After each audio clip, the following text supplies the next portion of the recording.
ভেবে দেখার মতো একটা বিষয় দিয়ে আজ শুরু করা যাক। ধরুন, মানুষ যখন এমন একটা পরিস্থিতিতে পড়ে যেখানে শুধু একটা সত্যি কথা বলার কারণে সবকিছু একেবারে ধ্বংস হয়ে যেতে পারে। হ্যাঁ, ঠিক তাই। একজন মানুষের ব্যক্তি স্বাধীনতা, সারা জীবনের জমানো অর্থ বা পরিবারের সম্মান সব একেবারে হুমকির মুখে পড়ে গেছে। মিথ্যে বললে বা একটু ঘুরিয়ে বললে হয়তো বেঁচে যাওয়ার সুযোগ থাকে। কিন্তু সত্যি বললে পতন অনিবার্য। একদম। এমন মুহূর্তে ঠিক কজন মানুষ সত্যের পক্ষে শক্ত হয়ে দাঁড়াতে পারে? আমরা তো সাধারণত ড্রয়িং রুমে বসে সততা নিয়ে অনেক বড় বড় কথা বলি, তাই না? কিন্তু যখন নিজের স্বার্থে আঘাত লাগে, তখন আপোষহীন সত্যতা ধরে রাখা আসলেই খুব কঠিন। এটা আসলে মানব চরিত্রের এবং নৈতিকতার সবচেয়ে চূড়ান্ত পরীক্ষা। আমরা যখন নিরাপদ থাকি তখন তো সত্যবাদী হওয়াটা খুব সহজ একটা ব্যাপার। সেটাই। কিন্তু যখন চারপাশের পরিস্থিতি পুরোপুরি প্রতিকূল হয়ে ওঠে, দেয়ালের দিকে পিঠ ঠেকে যায়, তখন সত্যকে আঁকড়ে ধরে রাখার জন্য এক ধরনের অতিমানব সাহসের প্রয়োজন হয়। কারণ তখন সত্যি বলার মানেই হল স্বেচ্ছায় নিজের ক্ষতি মেনে নেওয়া। আর আজকের এই গভীর বিশ্লেষণে আমরা ঠিক এরকমই একজন মানুষের জীবনের অবিশ্বাস্য কিছু ঘটনা নিয়ে আলোচনা করব, যিনি চরম সংকটের মুখে দাঁড়িয়েও সত্যতার সাথে এক চুল পরিমাণ আপোস করেননি। আমাদের আজকের এই আলোচনার উৎস হল ভয়েস অফ ইসলাম বাংলা রেডিওয়ের একটি সম্প্রচার। হ্যাঁ, এবং এর পাশাপাশি ২০২৬ সালের ১ মে প্রকাশিত দ্য রিভিউ অফ রিলিজিয়ন্সের একটি শুক্রবারের খুতবার সারাংশ। ঠিক এই উৎসগুলোর ওপর ভিত্তি করে আমরা প্রতিশ্রুত মসি হজরত মির্জা গোলাম আহম্মদের জীবনের ঐতিহাসিক ঘটনাগুলো বিশ্লেষণ করব। তবে গভীরে যাওয়ার আগে একটা বিষয় একটু পরিষ্কার করে নেওয়া ভালো। আমরা এখানে কোনো নির্দিষ্ট পক্ষের হয়ে কথা বলছি না। একদমই না।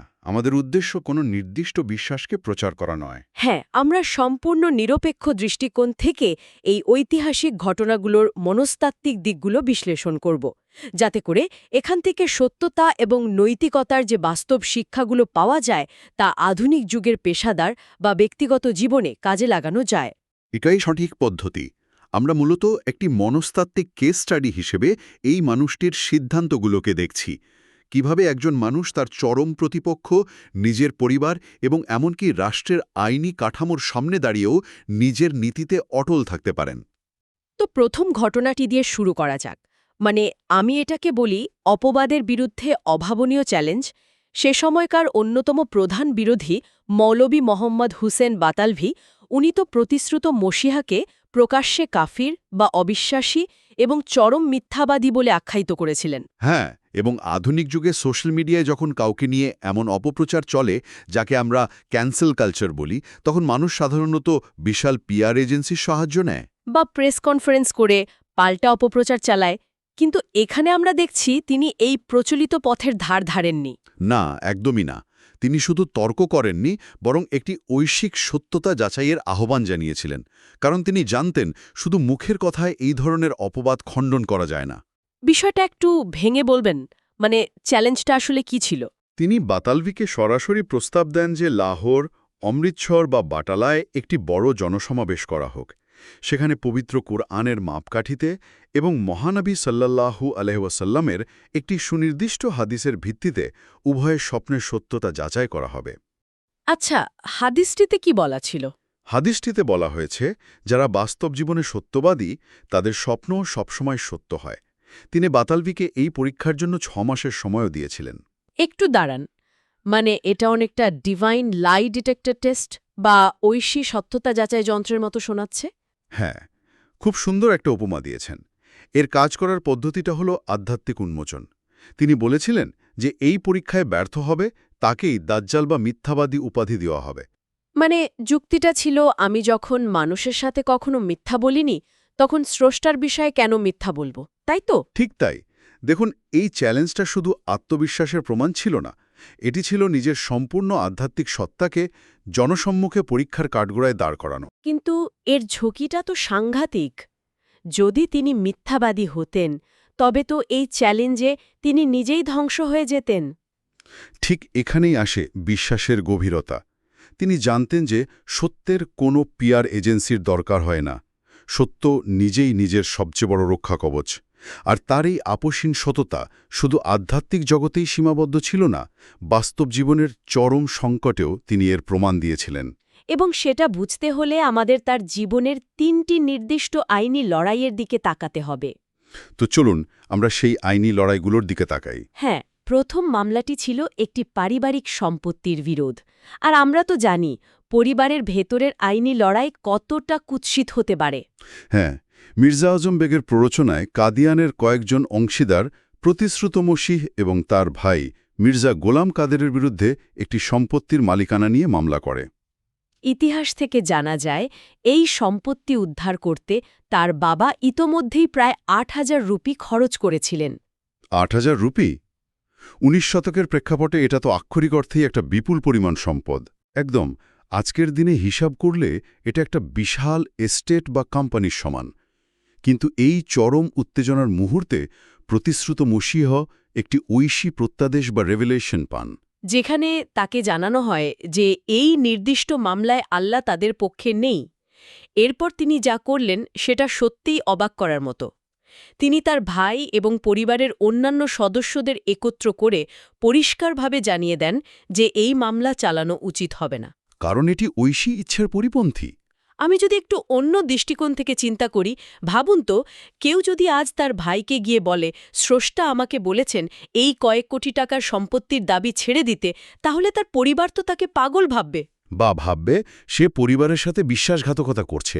আপনার পয়েন্টটা খুবই যৌক্তিক। সাধারণ দৃষ্টিতে এটা বোকামি মনে হওয়াই স্বাভাবিক। কিন্তু তার পদ্ধতিটা খেয়াল করুন। তিনি পরিবারের সদস্যদের উপর নিজের মত চাপিয়ে দিয়ে কোনো ঝগড়া করেননি। মানে সম্পর্ক নষ্ট করেননি। ঠিক, তিনি অত্যন্ত সাহসিকতার সাথে অথচ শান্তভাবে নিজের অবস্থান পরিষ্কার করেছিলেন। পরিবার তার কথা শুনেনি, তারা মামলা চালিয়ে গিয়েছিল। এবং মজার ব্যাপার হলো শেষ পর্যন্ত তারা সেই মামলায় হেরেও গিয়েছিল। মানে তারা টাকাও হারালো, মামলাও হারালো। একদম তাই। কিন্তু প্রতিশ্রুত মসীহ এই আইনি বিবাদের কারণে পরিবারের অন্যান্য সদস্যদের সাথে সম্পর্ক ছিন্ন করেননি।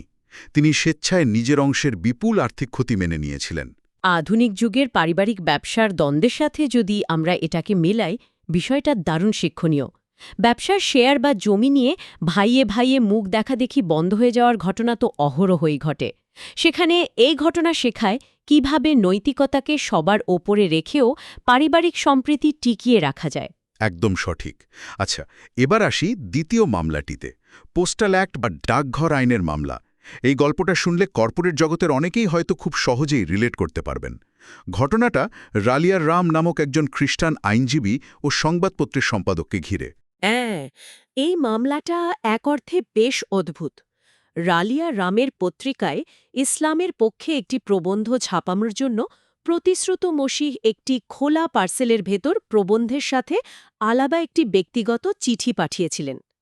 কিন্তু সমস্যা হল, তৎকালীন পোস্টাল আইন অনুযায়ী এটি ছিল একটি মারাত্মক দণ্ডনীয় অপরাধ। পার্সেলের ভেতর চিঠি পাঠানোর কারণে ৫০০ রুপি জরিমানা বা ৬ মাসের জেল হতে পারত। আর রালিয়া রাম, যাকে তিনি লেখাটা পাঠিয়েছিলেন, সে নিজেই এই সুযোগটা নেয় এবং পোস্ট অফিসে অভিযোগ দায়ের করে বসে। মানে যাকে সাহায্য করার জন্য লেখা পাঠানো হলো, সেই লোকই পিঠে ছুরি মারল। ঠিক তাই, এটা ছিল চরম বিশ্বাসঘাতকতা। কিন্তু এই মামলার আগে প্রতিশ্রুত মসীহ একটি অদ্ভুত স্বপ্ন দেখেন। স্বপ্নে তিনি দেখেন যে তিনি একটি সাপকে মাছের মতো ভেজে রালিয়া রামের কাছে ফেরত পাঠাচ্ছেন। সাপকে মাছের মতো ভেজে পাঠানো, এর মানে কি দাঁড়ায় মনস্তাত্ত্বিক দিক থেকে? সাপ সাধারণত লুকানো বিপদ, বিষ বা ষড়যন্ত্রের প্রতীক। আর তাকে ভেজে ফেলার মানে হল সেই বিষকে অকার্যকর করে দেওয়া, বিপদকে নিষ্ক্রিয় করে তাকে একটি নিরীহ খাবারে পরিণত করা। অসাধারণ একটা সাইকোলজিক্যাল ফ্রেমওয়ার্ক। এরপর গুরদাসপুরের আদালতে যখন এই মামলা ওঠে, তখন আইনজীবীদের ভূমিকা ছিল দেখার মতো। শেখ আলী আহমেদ নামে একজন স্বনামধন্য আইনজীবী তাকে আদালতে দাঁড়িয়ে মিথ্যে বলার পরামর্শ দেন। হ্যাঁ, তারা বলেন, আপনি শুধু আদালতে দাঁড়িয়ে বলুন যে চিঠিটা আপনি রাখেননি, রালিয়া রাম নিজেই হয়তো ওটা ভেতরে ঢুকিয়ে দিয়েছে, বাকিটা আমরা সামলে নেব। এই জায়গাটাতে এসে আমার হাসি পাচ্ছে। মানে মনে হচ্ছে যেন আইনজীবীদের এই ধরনের চরম অনৈতিক পরামর্শ দেওয়ার ঐতিহ্য শত শত বছর ধরে চলে আসছে। কর্পোরেট দুনিয়ায় প্রফেশনালরাও তো অহরহ এমন চাপের মুখে পড়েন। হ্যাঁ, লিগ্যাল টিম বা বসরা প্রায়ই বলে থাকেন, কোম্পানির স্বার্থে একটু মিথ্যা বলে দাও, সবাই করে। আইনজীবীরা তো তাদের মক্কেলকে জেতানোর জন্য যে কোনো পথ নিতে প্রস্তুত। তারা জানত যে সত্য বললে নির্ঘাত জেল হবে। কিন্তু প্রতিশ্রুত মসি তাদের পরিষ্কার জানিয়ে দেন, ফলাফল যাই হোক না কেন তিনি মিথ্যার আশ্রয় নেবেন না। তিনি জেলে যেতে রাজি আছেন, কিন্তু মিথ্যা বলতে নয়। এতে শেখ আলী আহমদ এতটাই বিরক্ত হয়েছিলেন যে তিনি মামলা ছেড়ে দেওয়ারও হুমকি দিয়েছিলেন। কারণ লিগ্যাল টিমের মতে ক্লায়েন্ট যদি নিজেই দোষ স্বীকার করে নেয় তাহলে তো জেতার কোনো আইনি ভিত্তিই থাকে না। এই জায়গাটাতেই আমার প্রশ্ন, এই ধরনের পেশাদার চাপের মুখে মাথা নত না করার জন্য কী ধরনের মানসিক শক্তির প্রয়োজন? একদিকে জেলের ভয়, অন্যদিকে নিজের আইনজীবীরাই চাপ দিচ্ছে মিথ্যা বলার জন্য। এরপর আদালতে যখন বিচার শুরু হল, তখন কি ঘটল? আদালতে একজন ইংরেজ ম্যাজিস্ট্রেটের সামনে বিচার শুরু হলো। ম্যাজিস্ট্রেট তাকে সরাসরি জিজ্ঞেস করলেন, আপনি কি পার্সেলের ভেতর চিঠিটি রেখেছিলেন? তিনি কোনো ভনিতা না করে অকপটে সব স্বীকার করলেন। একদম সত্যিটা বলে দিলেন। হ্যাঁ, তিনি বললেন, চিঠিটা আমার এবং আমিই ওটা রেখেছি। তবে সরকারকে ঠকানোর বা রাজস্ব ফাঁকি দেওয়ার কোনো উদ্দেশ্য আমার ছিল না।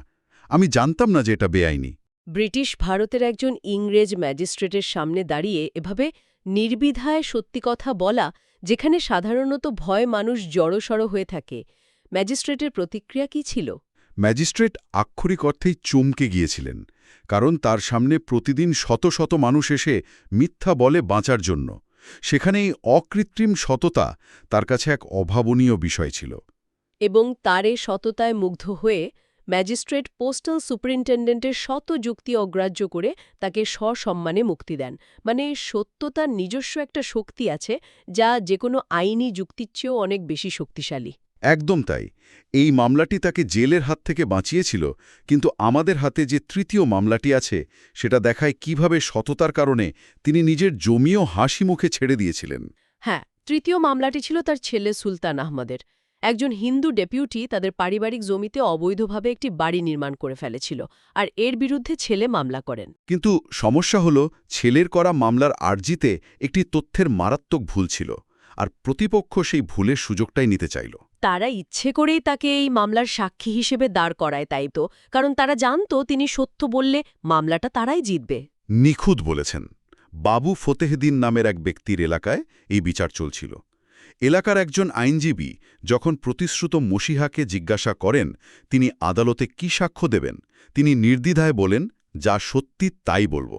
একটু দাঁড়ান, মানে তিনি জানতেন যে তিনি সত্য বললে তার ছেলেই মামলায় হেরে যাবে এবং নিজেদের সম্পত্তি বেহাত হয়ে যাবে? স্বেচ্ছায় নিজের সম্পত্তি প্রতিপক্ষের হাতে তুলে দেওয়াটা কি সাধারণ জাগতিক দৃষ্টিতে বোকামি মনে হয় না? জাগতিক হিসাব নিকাশে এটা অবশ্যই বড় ধরনের ক্ষতি।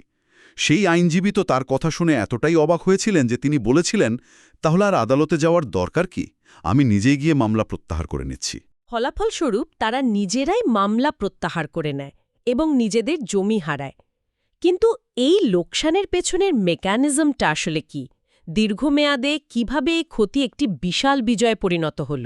সেই হিন্দু ডেপুটি জমি দখল করার পর প্রতিদিন প্রার্থনায় যাওয়ার পথে প্রতিশ্রুত মসীহ এবং তার অনুসারীদের গালাগাল করত, নানাভাবে উস্কানি দিত। সে চাইত তারা কোনো প্রতিক্রিয়া দেখাক, কিন্তু প্রতিশ্রুত মসীহ সবাইকে চরম ধৈর্য ধরতে বলতেন। মানে একটা র্যাডিক্যাল নন রেজিস্ট্যান্স বা চরম অহিংসার পথ। ঠিক। তিনি বলতেন, সে তার জায়গা পেয়েছে, কিন্তু আমাদের জায়গা স্রষ্টার ঘরে। এরপর ইতিহাস এক অদ্ভুত মোড় নেয়। সে ডেপুটি পরে অসুস্থ হয়ে পড়ে এবং এলাকা ছেড়ে চলে যায়। পরবর্তীতে শেখ ইয়াকুব আলী নামের এক ব্যক্তি সেই জায়গাটি কিনে নেন এবং ১৯২৫ সালে ঠিক সেখানেই আহমদিয়া সম্প্রদায়ের অফিস নির্মিত হয়। অবিশ্বাস্য! সাময়িক ক্ষতি মেনে নিয়ে সত্যের পথে অবিচল থাকার ফলে সেটা শুধু ফিরে আসাই নয়, একটি স্থায়ী ঐতিহ্যে পরিণত হল। এটাই হলো আল্লাহর প্রতি পূর্ণ বিশ্বাসের প্রমাণ। তিনি দেখিয়েছিলেন যে সাময়িক আর্থিক বা বস্তুগত ক্ষতির চেয়ে নৈতিক সততার মূল্য অনেক বেশি। এই তিনটি ঘটনাই অত্যন্ত শিক্ষণীয়। কিন্তু এখন সবচেয়ে প্রাসঙ্গিক প্রশ্ন হল, এই ঐতিহাসিক ঘটনাগুলো থেকে কিভাবে আমরা দৈনন্দিন জীবনে সততার এই প্রয়োগগুলো করতে পারি? এই জায়গাটিতেই বায়াত বা আধ্যাত্মিক চুক্তির শর্তগুলোর কথা চলে আসে। বায়াতের শর্তে স্পষ্টভাবে বলা হয়েছে যে মিথ্যাকে তীব্রভাবে ঘৃণা করতে হবে এবং সব অবস্থায় সত্যকে আঁকড়ে ধরতে হবে। আর এই ঐতিহাসিক ঘটনাগুলো থেকে আধুনিক যুগের মানুষের জন্য আমরা ৩টি খুব সহজ অথচ শক্তিশালী উপায় বের করে আনতে পারি। প্রথম উপায়টি হল অনৈতিক পেশাদারি পরামর্শ সাহসের সাথে বর্জন করা। কর্পোরেট জগতে বা আইনি বিষয়ে বিশেষজ্ঞরা যখন শর্টকাট বা মিথ্যের আশ্রয় নিতে বলে তখন তা প্রত্যাখ্যান করা, ঠিক যেমন পোস্টাল মামলায় তিনি করেছিলেন। মানে কেরিয়ারের সাময়িক ক্ষতির ভয় না করে নিজের নীতির ওপর দাঁড়ানো।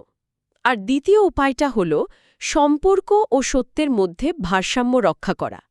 পারিবারিক বিবাদে যদি সত্যের কারণে ক্ষতিও হয় তবে তা মেনে নেওয়া, কিন্তু পরিবারের সদস্যদের সাথে খারাপ আচরণ না করে শান্তভাবে নিজের অবস্থান পরিষ্কার করা। একদম। আর তৃতীয় উপায়টি হল উস্কানিতে নীরবতা পালন করা। যখন কেউ অন্যায্য সমালোচনা বা ব্যক্তিগত আক্রমণ করে তখন তৎক্ষণাৎ প্রতিক্রিয়া না দেখিয়ে ধৈর্য ধারণ করা, ঠিক যেমন সেই হিন্দু ডেপুটির ক্ষেত্রে ঘটেছিল। এই শিক্ষাগুলো কর্মক্ষেত্রের চাপ, পরিবারের অন্তর্দ্বন্দ্ব কিংবা যে কোনো উস্কানির ক্ষেত্রে সরাসরি প্রয়োগ করা সম্ভব। এবং সবচেয়ে বড় কথা হল, এই ধরনের আপোষহীন সততা একজন মানুষকে শুধু কর্মক্ষেত্রেই সম্মানিত করে না, বরং প্রতিদিন স্রষ্টার সাথে তার আধ্যাত্মিক সম্পর্ককেও দৃঢ় করে। মানুষের ভেতরের আত্মিক চরিত্র প্রতিদিন রূপান্তরিত হতে থাকে। বড় বড় কথা বলা নয়, বরং চরম সংকটের সময় যখন মিথ্যে বলাই একমাত্র মুক্তির পথ বলে মনে হয় তখন নিজের অবস্থানে অবিচল থাকা। বস্তুগত সম্পদের চেয়ে সত্যের মূল্য যে বহুগুণ বেশি, সেটাই তিনি প্রমাণ করেছেন। এই শিক্ষা আজকের দিনের চরম প্রতিযোগিতাপূর্ণ পরিবেশেও সমানভাবে প্রাসঙ্গিক। আমাদের আজকের এই গভীর বিশ্লেষণ প্রায় শেষের দিকে চলে এসেছে, তবে বিদায় নেওয়ার আগে একটা বিষয় নিয়ে একটু ভাবার অনুরোধ করব, যা এতক্ষণ আলোচনায় আসেনি। একটু চিন্তা করুন তো, সত্যবাদী হওয়া মানে শুধু তো মিথ্যে কথা এড়িয়ে চলা নয়, বরং নিজের পুরো সত্তাকে একটা ঐশী আয়নার সামনে দাঁড় করানো। অত্যন্ত গভীর একটি কথা। একটু ভাবুন তো, আগামীকাল সকালে যদি এমন কোনো কাঠগড়ায় বা কর্পোরেট বোর্ডরুমে দাঁড়াতে হয় যেখানে শুধু একটা সত্যি কথা বললে বহু বছরের জমানো কেরিয়ার, সম্মান বা সঞ্চয় নিমিষে শেষ হয়ে যাবে, ভেতরের নৈতিক চরিত্র কি সেই ধাক্কা সামলাতে প্রস্তুত? সততার এই চূড়ান্ত পরীক্ষার জন্য মানুষ আসলে নিজেকে কিভাবে প্রস্তুত করছে?